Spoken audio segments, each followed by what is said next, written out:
Poštovane dame i gospodo, Sud Europske unije u Luksemburgu je 6. listopada, dakle prije 2 mjeseca, izdao mišljenje o Istanbulskoj konvenciji prema kojem Europska unija treba poštovati načelo supsidijarnosti i pravo država članica da same odluče o tom pitanju.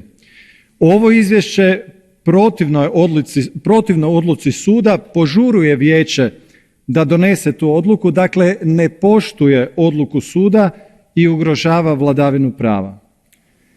Nasilje počinje kad se žene promatra isključivo kao objekte seksualne požude, a dobar dio političkog spektra promovira seksualnu požudu dok pravu, trajnu i vjernu ljubav poput bračne blati i obezvrjeđuje.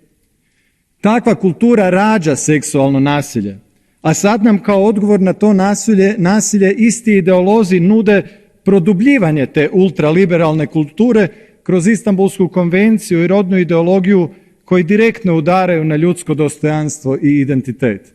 To nije dobar put. Okrenimo se promociji ljudskog dostojanstva svake žene, samo tako možemo smanjiti nasilje.